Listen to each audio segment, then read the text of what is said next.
What's going on? Welcome in to another episode of the Fantasy Football Fellas podcast. Saturday,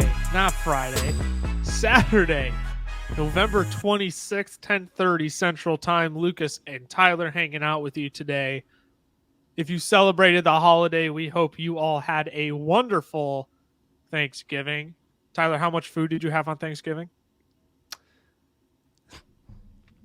Let's just say plates were full, stomachs were filled, and I had way too much to eat. Naps were taken, football was watched. The whole 9 yards. D, all the above. FF Fellas on Twitter, the FF Fellas on Instagram, Fantasy Football Fellas on TikTok and YouTube, where you should be subscribed. Dropping all sorts of new fantasy content for you all every single day. Same with the podcast. Turn on those notifications so you know when new episodes are out. Make sure to join our Chalkboard community full of league winners, 1,600 strong over there. If you want free fantasy football advice, I was hanging out there for 2 hours on Thursday. I was in the car traveling. I'm like, I got 2 hours to answer questions. So I did a little AMA on there and gave some free advice on there. So make sure to join our Chalkboard down in the description of the audio podcast or YouTube video you are listening to. We got a full episode, starts of the week. Lots of news updates. My goodness, those were fast and furious over the holiday. Week 12 is underway, though. We had 3 Thanksgiving games, including our Minnesota Vikings playing on Thursday Night Football. We'll dive into those here. So let's actually start the episode with that. Thanksgiving games recap. Normally, again, I like to do 3 big questions, but we had 3 games. I'm not going to do 3 big questions for each game. Let's just quick run through the scores of each game. Buffalo and Detroit. They kicked us off at 11:30 on Thanksgiving. Buffalo came out victorious in that game, 28-25 over the Lions. Josh Allen, big day. Isaiah McKenzie, 22 fantasy points. 6 of 10, 96 yards and a touchdown. Ty, since you're our waiver guy typically for our content, is he going to be back on the waiver ads this week? Please say yes. Please say yes. Just because I loved Isaiah McKenzie so much. We'll see how the rest of the games go on Sunday, but at this moment, he might have to be just because he's the only one so far that would have legitimate, a legitimate chance of being rostered. But we'll see what happens on Sunday. As of right now, yes, he is in the running is the answer. Stephon Diggs, 8 of 15, 77 yards and a touchdown there. Just what you expect out of Stephon. Crazy. You and I were talking about this before the episode kicked off, though. This man has 15 targets. Oh, whatever, 8 of 15. Like you have those games, right? Like, you would like to see 10 for 15 or 10 of 15 for 100. But that's crazy. He only comes down with 77 and a touchdown. Like you see 15 and you're like 21. I feel like that should be a bigger number. That should be like a 25-30 number if you get 15 targets. That's like Devontae Adams. It's like Devontae Adams, and you said it perfectly. That should be a 25-point game based on your targets, but let's just say that Josh Allen has not been looking like Josh Allen recently, and it may be because of his elbow injury and whatnot, but it's just not the same Bills that we thought they were, especially after they beat they lost to the Vikings. 24-42 for Josh Allen. I know I brought him up and said 30 fantasy points. I mean, you just kind of expect that when he has 3 total touchdowns and 78 rushing yards as well. But yeah, 24-42. That's not what you expect out of Josh Allen. Lions side of the ball, Jared Goff. He had an all right day, 17.5 fantasy points. Here's the interesting one, though. Jamal Williams, he scored another touchdown. He was 18 carries for 66 yards and a touchdown. Lost a fumble, though. But then you have DeAndre Swift. 5 carries, 19 yards. Okay, boo. 4 receptions on 8 targets for 24 yards. Only scored 0.3 less points than Jamal Williams. What make you of this situation? Because I saw this and I'm like, this is slightly infuriating because, like, again, you look at Jamal Williams and the volume clearly favors Jamal Williams. This maddens me. This is maddening to me.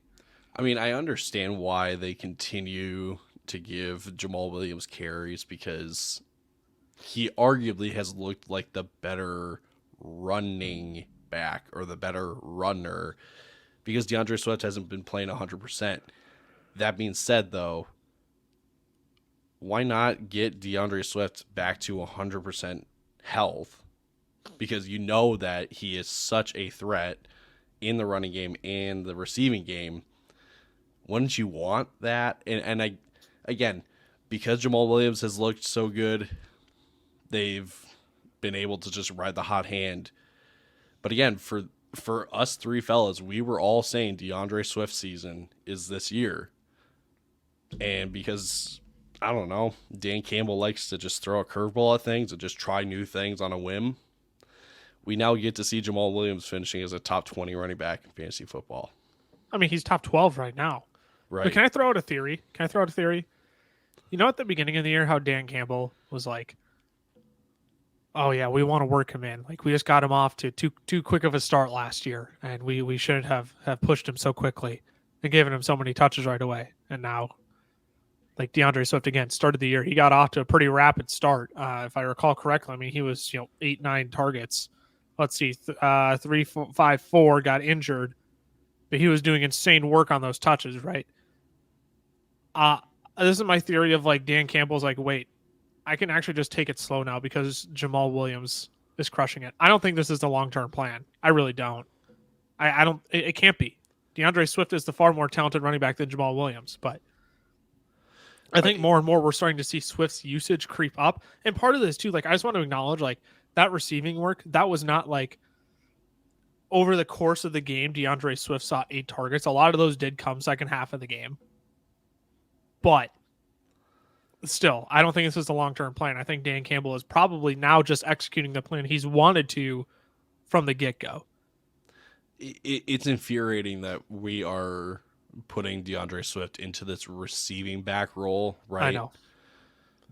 But, I mean, if you've got him in PPR and you look at point totals between Jamal Williams and DeAndre Swift after this game, you kind of have to be, content with it because that's just what it's going to be for the foreseeable future. Amon-Ra St. Brown.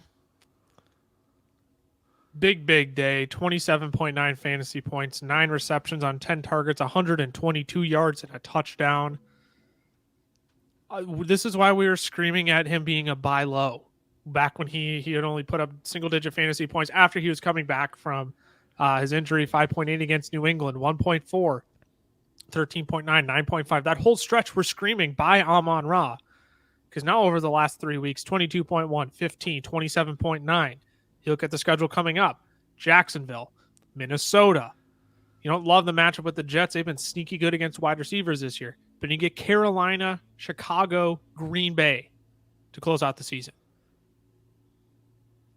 This dude's going to be a league winner 2 years in a row. I mean, and Amon-Ra has this entire year, right? Start of the year, he was on fire. This dude's going to win you your league again. You put him in your lineup, he's going to put up probably 15 plus every game down the stretch. Yeah, Enough said. Enough said. Let's move on. We got 2 other games to cover here, and we're already 10 minutes into the episode. Dallas Cowboys beat the New York Football Giants 28-20. This game was not as close as it appeared.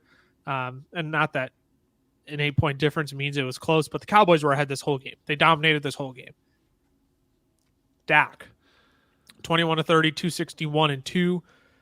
Dak doesn't have to do a ton for this team because this rushing attack is unstoppable right now.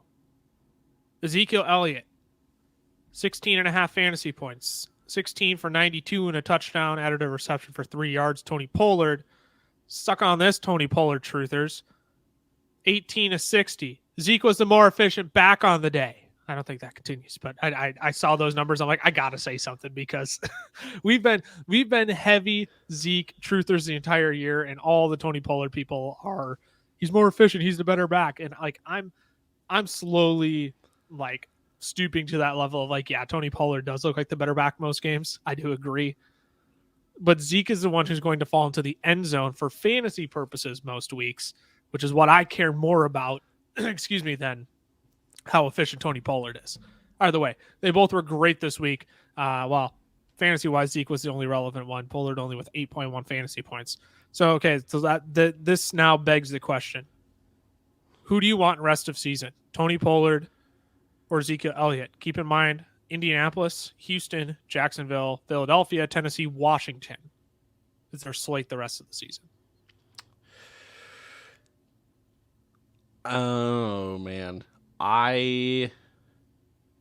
many carries did Zeke have? Because here's the interesting thing. 16. He had how many? 16 for Zeke, 18 for Pollard. That's different because Zeke has been getting majority of carries. And again, it's not, a super big difference where you're like, oh, whoa, that's notable. But what is interesting is that they are willing to give Pollard more touches after his game against the Vikings. That being said, though, Pollard's not the one that's going to be falling into the end zone when they get into the red zone. Yeah. And Pollard's receiving work is. It's not any different than Zeke's right now. Right. It's not worth. He's gotten 6 targets in the previous 2 weeks, but he only made a count against the Vikings where he went for 6 and 109. Right. Every other week it's been 1 reception or 2 receptions. Right. There's not much difference in the receiving work between these two backs to really, sway an argument over to Tony Pollard for me. So I will ride with Zeke until we see something change. Yeah, I think I'm going to take the guy who falls into the end zone. And I really like Tony Pollard. I really do. Because we did see him shine without Zeke. And I think the future of this team does fall into the hands of Tony Pollard. I'm going to take you look at the next 3-game stretch. So here's what I'll maybe say. The next 3-game stretch, I'll take Zeke. In weeks 16 through 18, I'll take Tony Pollard because I think there'll be more use for him in the passing game there. I think those are games that they'll have to like Tennessee, they're not getting anything done against the ground. Philadelphia, they've been a little bit more vulnerable on the ground as of late, but that would favor Pollard more than Zeke because Zeke is between the tackles and Pollard can actually get outside. Bingo, right. And then Washington, they've been really good against the run as of late. I would take Pollard on the chance of his receiving work there. But yeah, I next 3 games I'll take Zeke. Last 3 I'll take Pollard. That'll be my analysis. Let's keep it moving here. CeeDee Lamb, 17.7. Locked into your lineup. Michael Gallup, 8 targets in this game. I think he's a reliable asset going forward. Those are the only 2 wide receivers with targets in this game. Do you know that?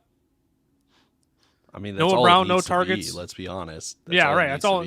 Especially when you get both Dalton Schultz and Jake Ferguson involved. Dalton Schultz found the end zone twice on 4 targets, 4 receptions. Great day for Dalton Schultz there. New York Giants, though. 7-4 now on the season. They've been on a slide as of recent. That initial hot stretch. I don't want to say the Giants are frauds, but when they got off to such a hot start, it kind of made you think. I don't think these guys are actually as good as their record says they are. Saquon Barkley, 11 for 39. Thankfully found the end zone. 15.2 fantasy points. Richie James, the best Giants wide receiver. Who would you rather have rest of the season, Darius Slayton or Richie James? Oh, Darius Slayton. I would as well. I like Richie James when I was making my stash videos for the Fantasy Pros this week, or for Fantasy Pros this week, excuse me. Richie James was on my list, but the video doesn't come out until Friday, so I couldn't put Richie James on my list because he wouldn't be stashable anymore. But he was on my list originally because this team is downtrodden at the wide receiver position. It is bad. Makes me think Odell Beckham should probably sign there, but he won't. He'll sign with the Cowboys. That's where this is headed. We all know that. Not much more I really want to break down from the Giants because most weeks it's Saquon Barkley, and if you're in a super flex, Daniel Jones. That's about it. Yeah, we need to say this about Richie James too. The Giants backdoor covered in this game. They were losing by 15, and then the score with less than 10 seconds left that went to Richie James saved his week. So keep that in mind. Yeah, keep that in mind. Our Minnesota Vikings. This is how we need to start this. Kirk Cousins went on primetime. Kirk Cousins played well. He played phenomenal. He had one bad interception. One really bad interception. One that sailed over the middle. Thankfully, that was in the first half, though, so he was able to bounce back. 30 of 37. 299, 3 tutties. Good for 22.8 fantasy points on the week. Dalvin Cook. 22 carries, only 42 yards. I mean, this Patriots run defense was brutal. Added 4 receptions for 14 yards as well. Hello, Justin Jefferson. Talk about a bounce back week. 9 of 11, 139 and 1. Adam Thielen, 21 fantasy points, 9 of 10 for 61 and a touchdown. TJ Hawkinson, 5 of 6 for 43 and a touchdown, 15.3 fantasy points. This was an all-around dominant performance from the Minnesota Vikings offense. The defense is what kept the Patriots in this game. Minnesota Vikings defense played absolutely horrendous in this game. Offensively, though, Minnesota turned around after a embarrassing loss to the Dallas Cowboys, and they come out and make it. The Patriots are 6-5, but to come out and beat Bill Belichick on prime time, and the omen against Kirk Cousins is he can't win on prime time. To come out and do that's a big deal. It's huge. It for whatever reason, it won't change the narrative because everyone likes to pick on Kirk Cousins, but that game should. Because I was thinking about this earlier. If you go up to someone and say, like, well, he just won on prime time and you are he can't win on prime time narrative, you will instantly come back with, well, it wasn't prime time in the playoffs, so it didn't really matter. It was just a regular season. Now we're just picking and choosing which games we just, want to pick and choose. We're picking and choosing when to crap on Kirk Cousins or give him credit. And the only time you're going to give him credit is when he's standing on an airplane wearing 3 chains and going shirtless. That's it. And it's cool and funny and a meme. That's the only time you want to give him credit. Not when he's not on a turkey leg after he wins a dominant game over Bill Belichick. Patriots offense, Mac Jones. Wow, what a week. 28 of 39, 382 and 2, good for 23 fantasy points. Ramondre Stevenson. BRB. Victory laps for days. Yeah.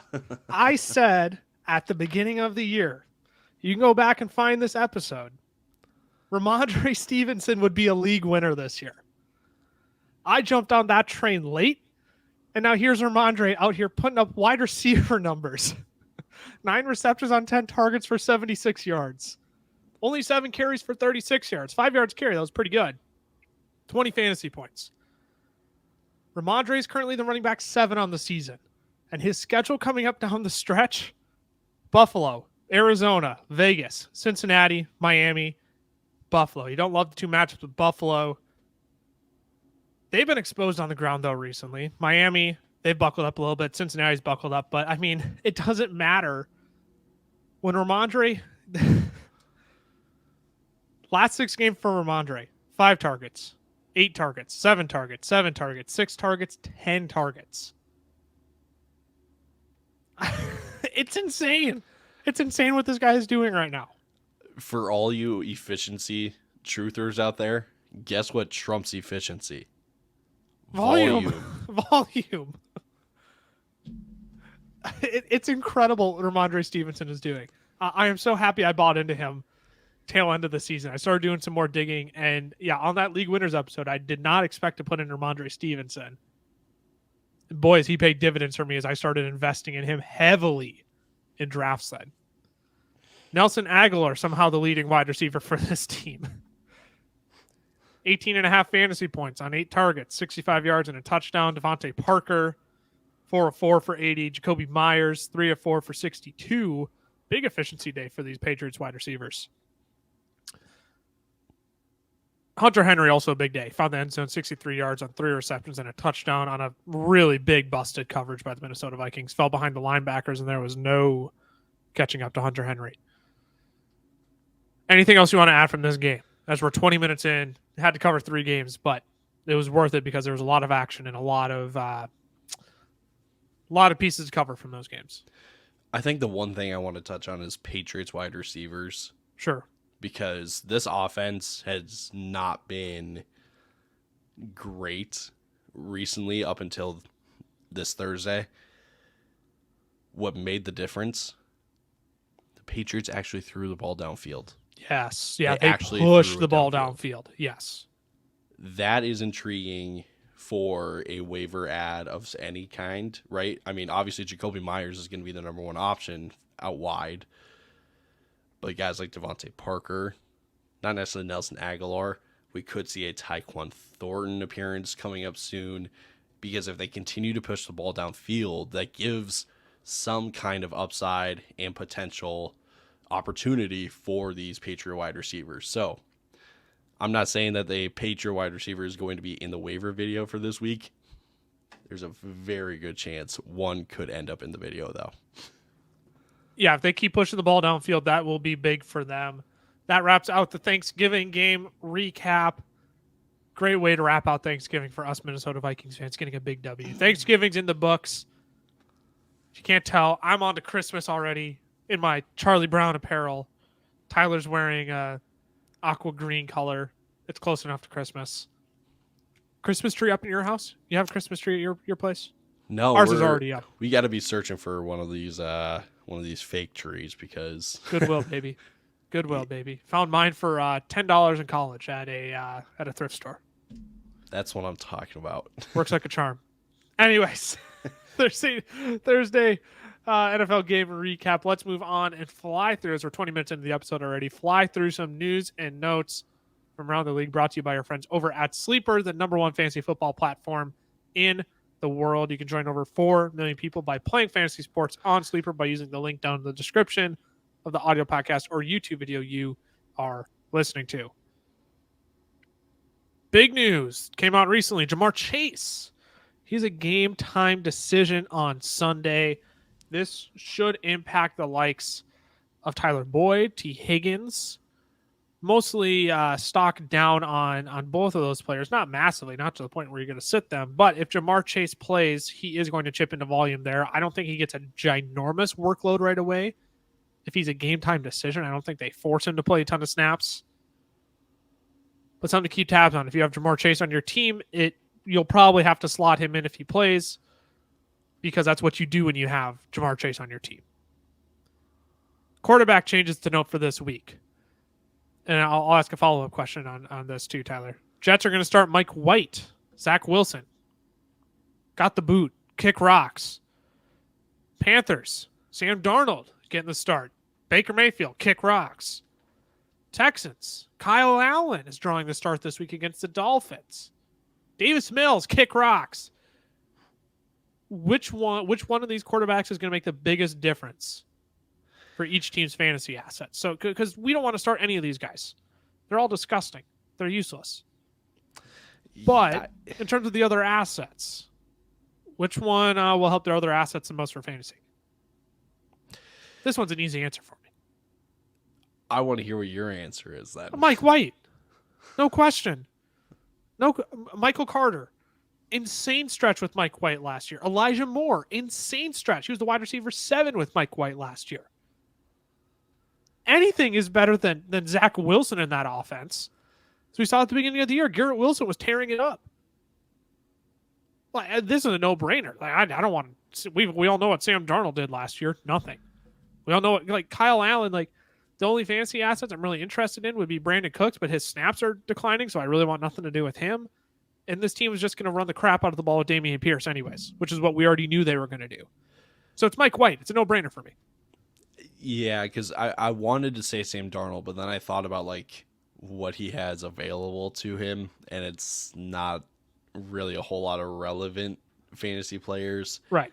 Kyle Allen, Houston, no. The only player worth Dameon Pierce. Yeah. So we then moved to Mike White, and by process of elimination, it's Mike White. But I think he legitimately increases the value of these Jets players. Like, I don't think it's just like they do slightly better. They have a slightly better quarterback. I think it's like Garrett Wilson goes back to, the top 25 guy we saw at the start of the year. Michael Carter, I think he becomes super interesting now because Mike White will check the ball down. I'm curious why it's Mike White and not Joe Flacco. Younger. They could probably take a team in a direction with Mike White still. But so then why didn't Mike White play earlier this year when Zach Wilson was hurt? Yeah. So, I mean, that's the question I wrestle with after I give that answer. But Because if it's Joe Flacco, then I feel much better about guys like Tyler Conklin and Garrett Wilson. But but with Mike White, I only feel better about Elijah Moore and Michael Carter. I don't know how well Garrett Wilson and Tyler Conklin are going to match with Mike White. So sure, there's still question marks. But to your question, out of these three, you feel much better about Mike White becoming the quarterback of the Jets than Sam Darnold or Kyle Allen for their respective teams. Yeah. No, and I also want to say this too. There were a lot of people saying that the Texans are officially in the quarterback market come this offseason, right? Whether that's draft, free agency, whatever it is, for benching Davis Mills. You know what other quarterback was also in Davis Mills' draft? Zach Wilson. But the Jets are not in the quarterback market. Like, I know Robert Saleh said, like, I think they are.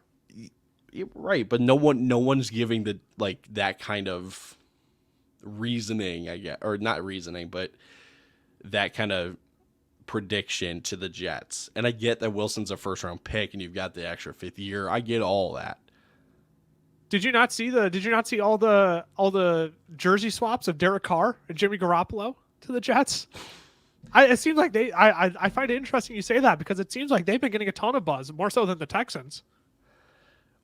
So maybe it's just because maybe people when they talk about the Texans are just a little more open-minded of who it could be. Sure. But everyone is just instantly going with, well, Derek Carr's contract is cuttable after this year. Garoppolo has been in a Niner system with Robert Saleh before. Like, you can make clear connections with the Jets, but I don't know. We were so quick with the Texans that I don't know. The Jets are a mystery to me, and I don't like it. It's the 49er way of Robert Saleh. He's bringing that with him. Let's fly through some injury updates here. Josh Jacobs, surprise questionable tag for Sunday. Having ankle issues at practice. Justin Fields, listed as questionable with a separated shoulder. His non-throwing shoulder, keep in mind, versus the Jets. Leonard Fournette, listed as doubtful for Week 12. Rachaad White breakout week. Manifested with me. Rachaad White, this could be it. This could be it for Leonard Fournette. I think it could. I know Todd Bowles said they're going to play the hot hand approach, but brother, the Cleveland Browns are not good against running backs. You get Rachaad White going, who is also a pass catcher. He might have the hot hand for a while here if you give him a matchup like this and the entire backfield to himself.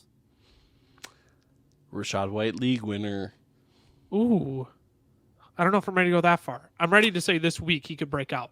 Oh, yeah. Yeah, I'll say that. Seth, you better watch out. I'm about to make changes to my dynasty lineup and somehow beat you this week.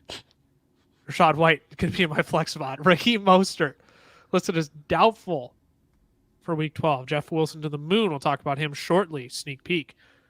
Joe Mixon, ruled out by head coach Zach Taylor. Mike Williams, an ankle injury, ruled out for Week 12. Kadarius Toney ruled out. Still struggling with his hamstrings. Matthew Stafford ruled out by Sean McVay. Let's move on to some good news. Kyler Murray expects to start Week 12 coming off his hamstring injury. Lamar Jackson is off the injury report. He'll be good to go against the Jaguars. Marquise Brown is expected to be activated off the IR and play against the Chargers. And Juju Smith-Schuster, he's set to return after going through the concussion protocol on Sunday versus the Rams. Did I miss anything? I don't think so. News and notes brought to you by our friends over at Sleeper, the number one fantasy football platform in the world. If you want to play fantasy sports with over 4 million users, you can go down, check out Sleeper using the link in the description of the audio podcast or YouTube video you are listening to. Starts of the week, Ty. Let's do it. We got 15 minutes here for the last two segments, starts of the week and player props. That gives us plenty of time. Let's do it. starts of the week starting with quarterback, and you are going with a guy we briefly talked about here just a few minutes ago, very subtly. Jimmy Garoppolo. I love this start. He's been one of the better quarterbacks recently in fantasy football with count them one, two, three, four, top 10 finishes in his last 6 starts. And I know that there's bye weeks and all that, but still, Jimmy Garoppolo has never really been the fantasy productive quarterback. He hasn't been a consistent top 10 guy. Exactly. And so over those 6 weeks, his lowest finish was the quarterback 19, but that was with 0 passing touchdowns. So he's guaranteed to get at least one. You would think. And last week, when he finished as a top 5 quarterback. Last week, against Arizona. Keep going. I'll fact check it. He had 4 passing touchdowns. That would lead him to a top 5 finish, you would think. So this offense just needs Jimmy Garoppolo to be efficient in game, and that's different than efficient for running backs and wide receivers, because as a quarterback, it's your job to distribute the ball and get it all over the field. Jimmy Garoppolo is now going up against New Orleans, and New Orleans is allowing the 12th most fantasy points to quarterbacks on the year. And just by simple, arithmetic and algebra, 12th most fantasy points means top 12, which means a quarterback in the top 12 should be a quarterback 1 on a week. In 12-man leagues, you would think. You follow. So, yes, fire up Jimmy Garoppolo. He's the hot hand right now, and I expect that to continue against New Orleans. Can't confirm Jimmy Garoppolo was a top 5 quarterback last week. He was the quarterback 5 on the week. My start of the week at quarterback, Geno Smith. Had a bye last week, but he's coming off 3 straight games of 19-plus fantasy points. He gets the Raiders this week, and 8 quarterbacks have scored 19-plus fantasy points against the Raiders, in 10 games this year. So 8 out of 10 quarterbacks have scored at least 19 fantasy points against the Raiders this year. Now you add in the fact that the Raiders are allowing the 6th most fantasy points to quarterbacks on the season. I could see this being I'm not going to spoil your start of the week. I almost did. I think this could be a massive game. This could be one of those sneaky Seahawks-Lions games from earlier this year, right? Where it's like each team is throwing up 30 or 40 because these defenses aren't stopping anybody right now. Don't be fooled. The Raiders did not stop the Broncos last week. The Broncos stopped themselves last week because the Broncos, that's what they do. They just sabotage. They self-sabotage on offense. I think this could be a sneaky high-scoring game. Geno has been playing out of his mind. He's a top 10 quarterback on the season. I'd be full go on Geno Smith this week against the Raiders. Ty, you went with Jimmy Garoppolo as your quarterback start of the week. I nearly just gave away your running back start of the week. So I will pass it over to you to officially reveal your start of the week.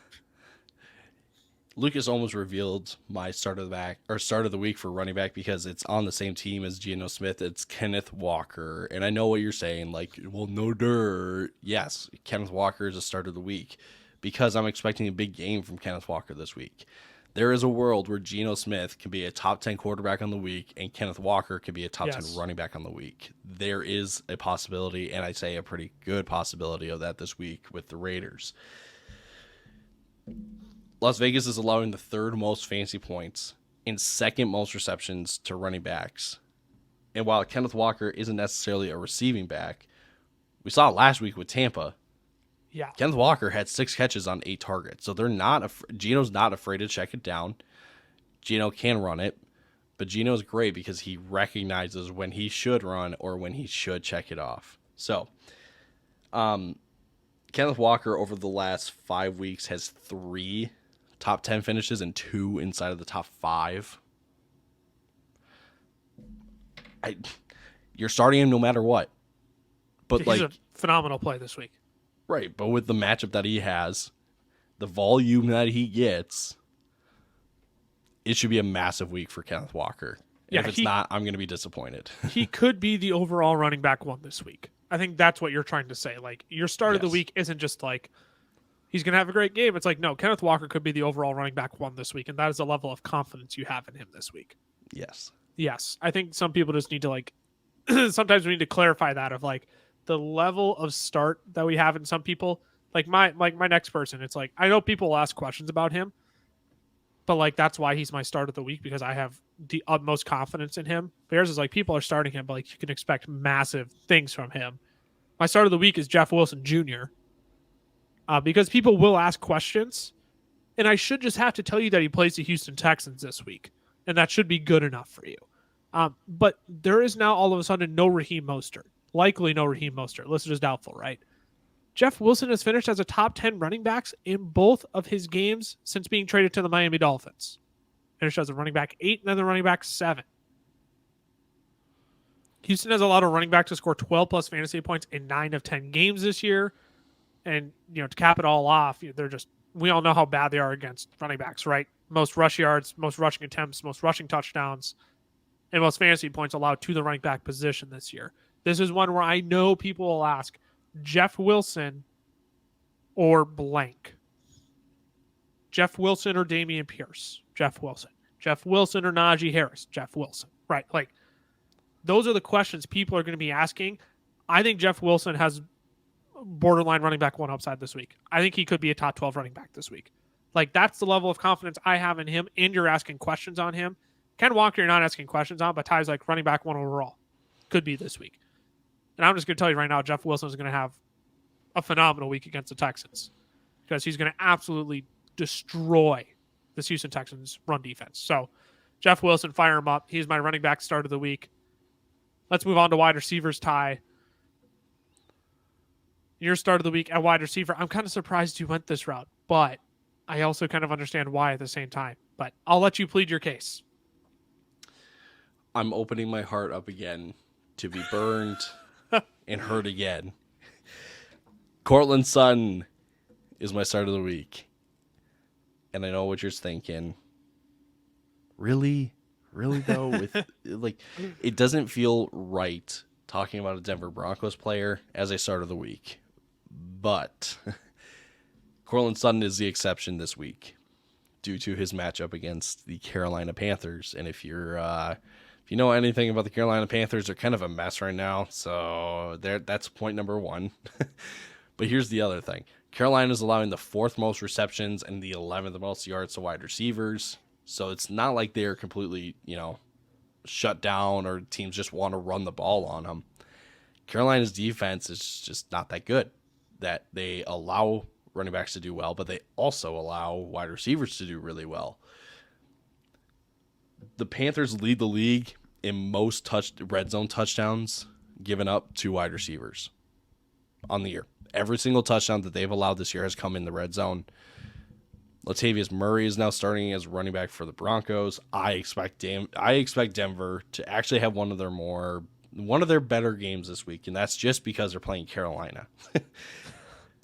But they'll be able to move the ball downfield, either through the run game with Latavius Murray, or in the passing game with Cortland Sutton or Greg Dulcich. Jerry Jeudy is out for this game. Oh, he was one I forgot on the injury updates. I think you can expect top 25 finish from Cortland Sutton this week. No question about it. I am ready to get hurt again from the late great Michael Scott. I can't say late great. He's still alive. Steve Carell is still alive. But from Michael Scott, that's how you kind of approach Cortland Sutton attitude this week. I like the matchup. I do. I think you can start him this week. I'm okay with him being your start of the week. My start of the week, though, Terry McLaurin plays the Atlanta Falcons. Again, that should be all I have to tell you in order to start Terry McLaurin. And again, this is like Ken Walker. Like, you're starting Terry McLaurin every week. But I am talking like top 5 upside for Terry McLaurin this week. Because in the last 5 weeks, while Taylor Heineke has taken over, Terry McLaurin has been the wide receiver 8 in PPR formats. 5th most receiving yards, 6th most receptions. He's averaging 15.2 yards per reception. And he's only done this while scoring 1 touchdown. 1 touchdown. Atlanta's allowed the 3rd most receiving yards, 3rd most receiving touchdowns, and the most receptions and fantasy points to wide receivers this year. This is a boom week in the making for Terry McLaurin. I think, again, there's top 5 upside here for Terry McLaurin this week. I would not be surprised if he scores 20 plus this week. Like, that's the level of confidence I have in Terry McLaurin this week. Let's bring it home. Tight end starts of the week. Ty, you went Jimmy Garoppolo. You went Ken Walker, Cortland Sutton. And to bring it home at tight end, you have Hayden Hurst, which is a fairly interesting start just because I was thinking that as well. Jamar Chase is coming back.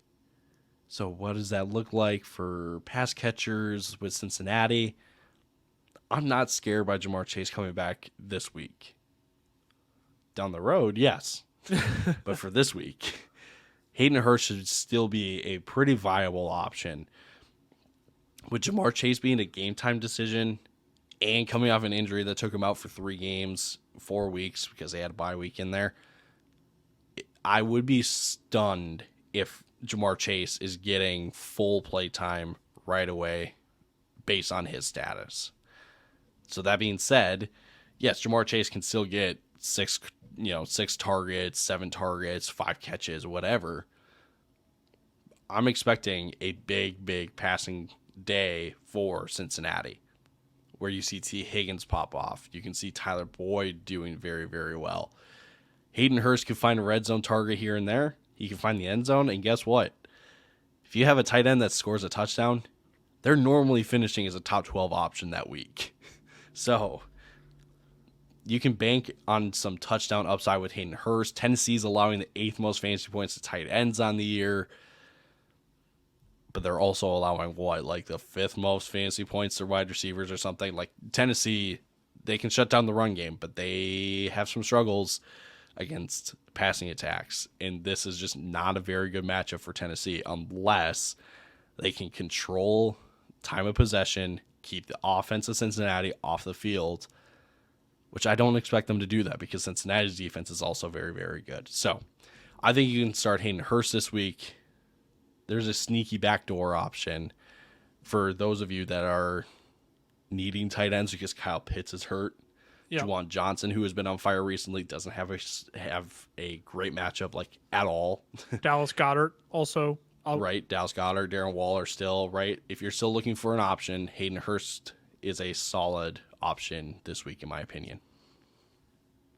100% agree. If your trade deadline is still open, I would go try and get my start of the week on your team ASAP as possible. If you were a Kyle Pitts manager, if you were a Dallas Goedert manager, I would go try and make a trade for this tight end.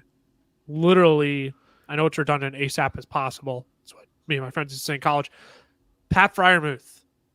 He has 7 games with at least 7 targets this year, and he's coming off a 12-target game last week against the Bengals where he went 8 for 79. 5 tight ends have scored at least 11 fantasy points against the Colts this year.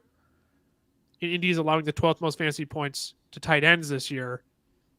I mean, look, Kenny Pickett loves Pat Freiermuth.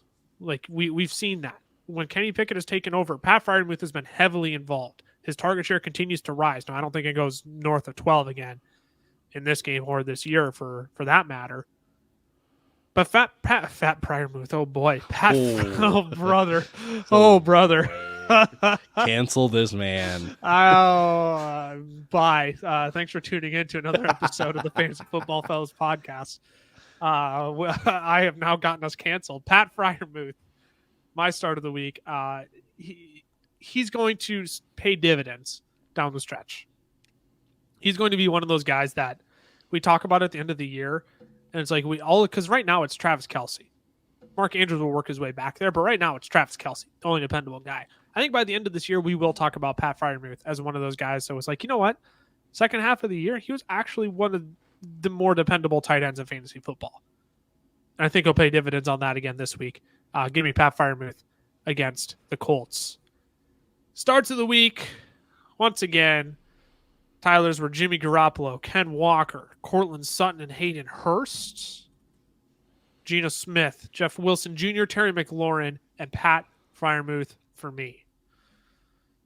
Ty, let's wrap this episode out the only way we know how to with player props brought to you by our friends over at Underdog Fantasy. I played in one of their cash tournaments this weekend where I went and I drafted a team on there. You can do daily fantasy drafts over there as well, weekly tournaments. I entered one of their Thanksgiving ones. I would have to check where I finished overall, but I'll tell you what, I was in the green, drafted a phenomenal team. Daniel Jones, Ezekiel Elliott. I don't remember who my other running back was. It was somebody who did well on the day. Stephon Diggs, Amon-Ra, Dalton Schultz, cash money. Made a little money on that. But we're going to talk about some of their player props, their pick-ems against the house that they do, where you can go more or less, higher or lower on a certain player prop. And you can correlate these plays to make up to 20x your money. You can do that down in the description of the audio podcast or YouTube video you are listening to. You get an instant match on your first deposit up to $100. Love our friends over at Underdog. Ty, what props are we going to be talking through today? I'm kind of disappointed in myself because I made it a point last week to keep track of all the rival props that Underdog released to see, did the bonus make that much of a difference or whatnot and all that kind of stuff. And I was like, you know what? That's going to be a perfect little entry for our player prop segment on the podcast. And this week happened. So it's been a crazy week for all three of us. It really has. A crazy week. So Cameron's in New York. You're doing things with family. I've been wrapping out work and traveling most of the week. So yeah, it's been a full week for everybody around the fellas. But for everybody. So yeah, we just have your standard higher lower pick'ems to fine by me. Discuss. We're gonna start off with dare I say FaZe Kyler? Is that his nickname? Lord. FaZe Kyler Murray. FaZe Kyler. His prop line over on Underdog Fantasy is 248.5. I'm assuming you're going to take an under on this one. In terms of passing yards. Yes, in passing yards. And they get the Chargers this week, if I'm not mistaken. Yes. Yeah, I'll lean the under on that. I think this is a big James Conner day. I think they'll lean frequently on James Conner. Kyler Murray, again, coming off that hamstring injury, that might affect him more mobily. Yeah, his mobility might affect his mobility. My goodness, words. That'll affect his mobility for sure, which could force him to stay in the pocket a bit more, deliver the football. He does get Marquise Brown back this week, most likely, with DeAndre Hopkins. So it's tempting to take the over, but I think I am going to lean the under here, mostly because I think James Conner is just going to have a field day. I like it. Next, we'll move on to. Well, what are you picking there? Oh, I'm leaning under as well. I can see an over as well. Just like you said, you got DeAndre Hopkins and Marquise Brown now, who is coming back. You got options now. You've always had options, but this team is getting people back and healthy now. Rondale Yes. Moore might be the only piece they're missing this week. I didn't even get an injury update on Rondale Moore, which I should probably go look at. Yeah, you want to check up on that because if he's in, that also Rondale Moore. Interesting. Yeah, I lean under. I see a world where it can go over, but I feel more comfortable taking an under, just coming back from a hamstring injury. Maybe the better line to take an under on is his total yards line. Yes. What's that at? That one, let me see. Oh no, scrolling. I would much rather. It's in the 280s. I think. I would much rather take that line, especially coming off a hamstring injury. I just don't think Kyler is any more mobile than he has been this year, which hasn't been very. 284.5 is his total yards. Yeah, I would rather take the total under there. Passing yards on the year: 193, 277, 314, 207, 250, 222, 204, 326, 175. It's gone under that mark in 5 of 8 games. 5 of 9 games, if I do my math correctly. Yes, 5 of 9 games. And then rushing yards: 29, 28, 8, 26, 42, 100, 30, 36, 60. Coming off of a hamstring injury, I don't think he passes 30 rushing yards. So then you're telling me if he could throw for 250, 255, I'd rather take the under on total yards. Yeah. Yep, for sure. Let's keep it moving. Yep, keep it moving. Jonathan Taylor, 86.5 rushing yards against the Pittsburgh Steelers on Monday Night Football.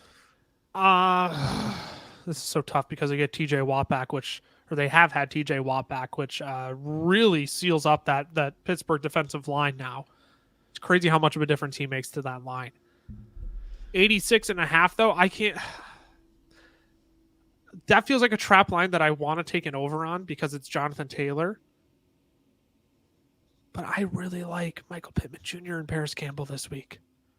Like, I could see this being a game where the Steelers dominate on the outside, and this offensive line for the Colts just has not been up to par this year. Is it crazy for me to lean the under on 86.5? I don't think so, because I think if you take an under, you're expecting Indy to kind of be playing from behind a little bit.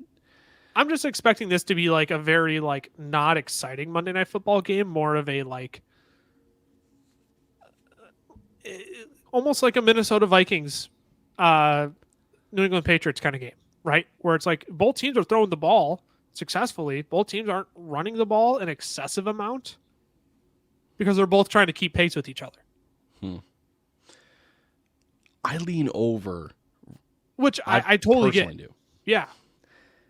In the two games that Jeff Saturday has coached, the Indianapolis Colts against Vegas and Philly, Jonathan Taylor went for 147 against Vegas and went for 84 against Philadelphia. And only 75% of the snaps, too, against Philly, which is interesting. That's fairly interesting. But in back-to-back games, he's gotten 20-plus carries. I think it sneaks over. I don't think this is a comfortable over. No, it's not. But I look at Philly and I go, their run defense is a little bit better than Pittsburgh's. It's not a whole lot better. It's a little bit better. So I have to lean over just it'll just barely go over, in my opinion. Next one we got Geno Smith at 251.5 passing yards against the Vegas Raiders. Ooh. What say you? 251.5? 251.5. That's a good line. I'm going to take the over on it, though. I'm going to take the over. I could see this being a super heavy, run heavy Ken Walker game. I really could.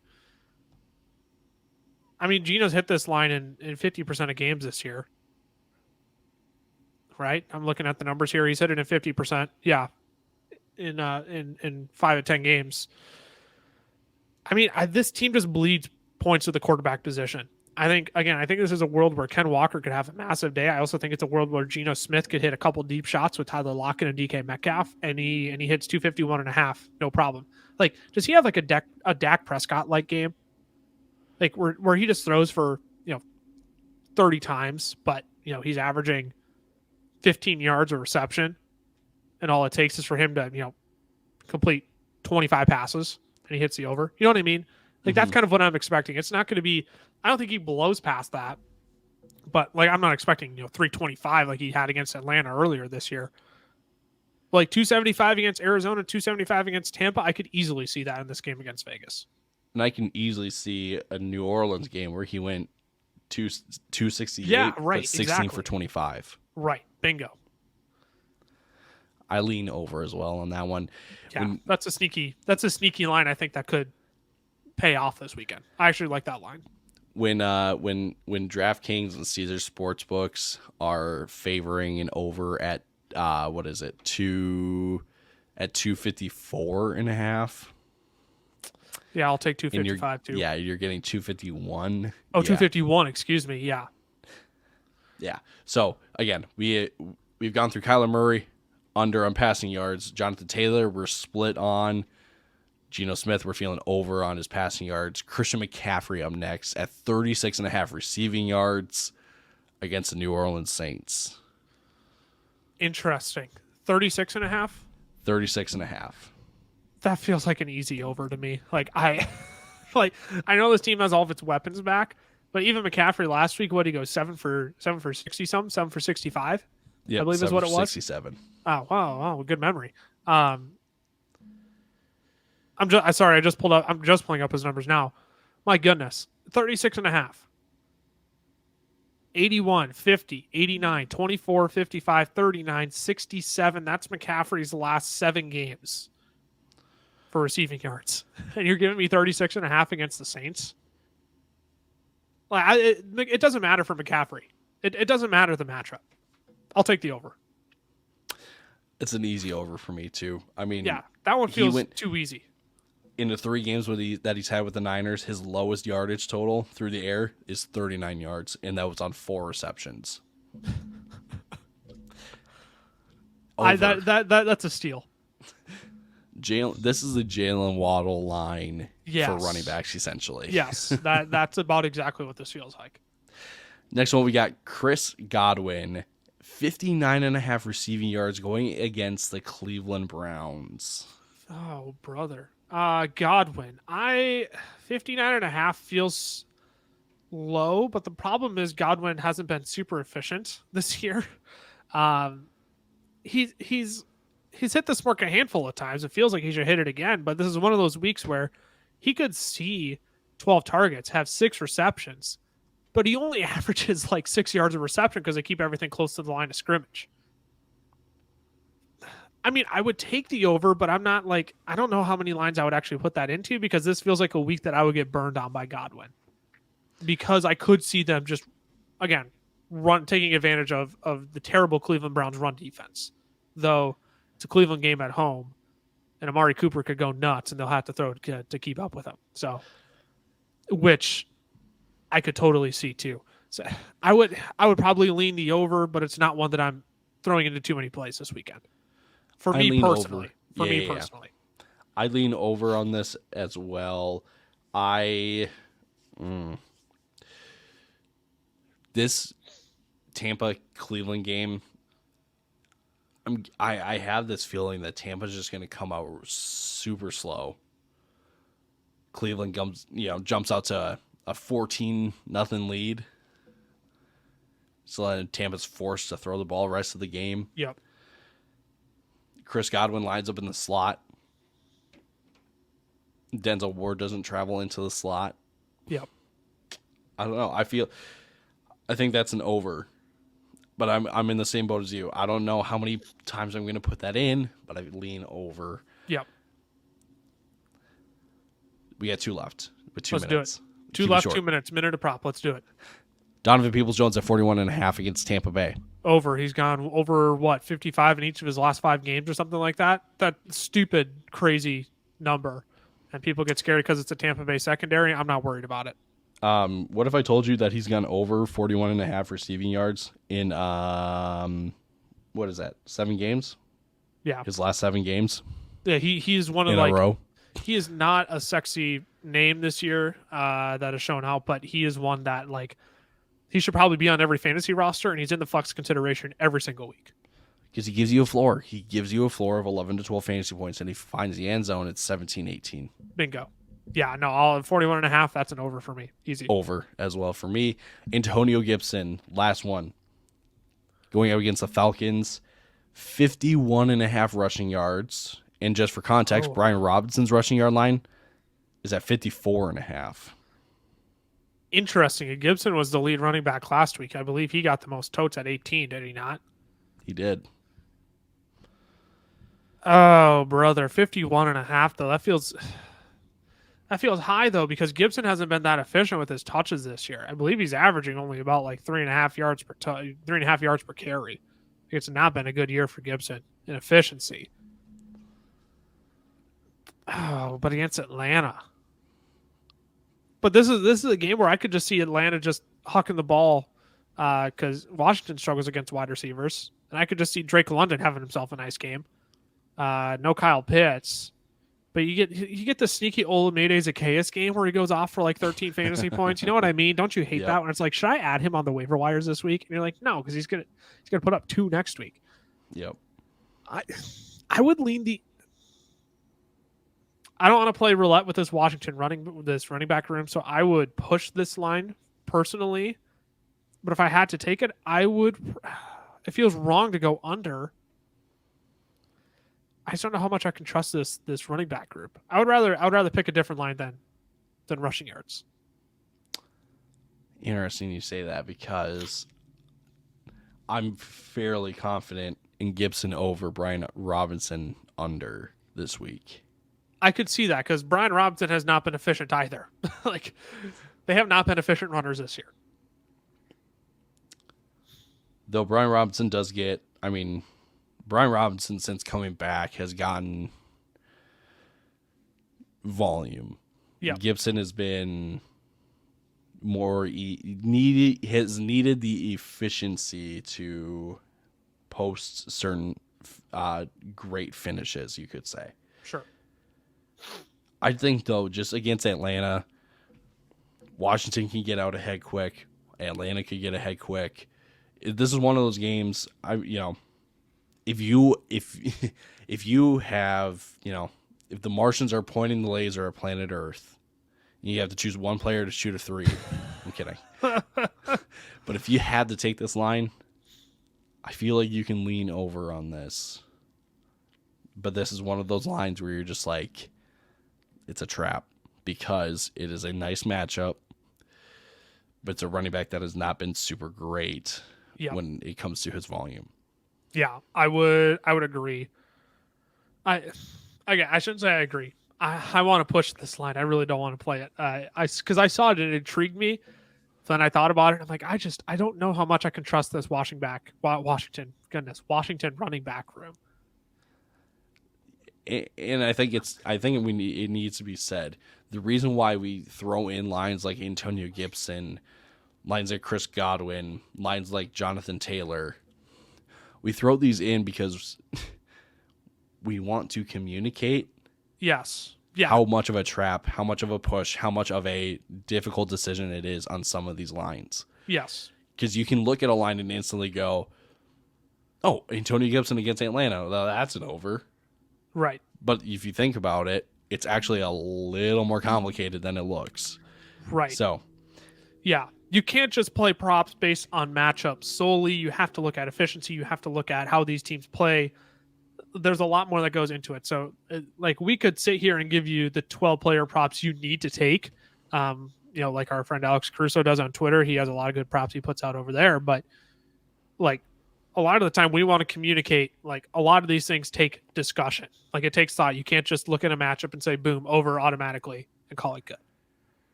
Player props from our friends over at Underdog. If you want your first deposit matched up to $100 instantly, use the promo code FELLAS or by using the link down in the description of the audio podcast or YouTube video you are listening to. Ty, we've hit our hour here. Anything you want to add before we sign off? Kirk Cousins won on prime time. Kirk Thuggins, baby. Love Kirko Chains. Three Stooges being dudes. Just Tyler and I today, the Fantasy Football Fellas. FF Fellas on Twitter, the FF Fellas on Instagram, Fantasy Football Fellas, TikTok, and YouTube, where you should be subbed and have your notifications turned on for when new videos are up and the podcast for when new episodes are up. Chalkboard down in the description of the audio podcast or YouTube video you are listening to get unsolicited free fantasy advice from a community of over 1,600 people. I'm at Lucas Wenzel on Twitter, Tyler_Plath. We will see you all on Tuesday for a roundup of Week 12 action. Deuces.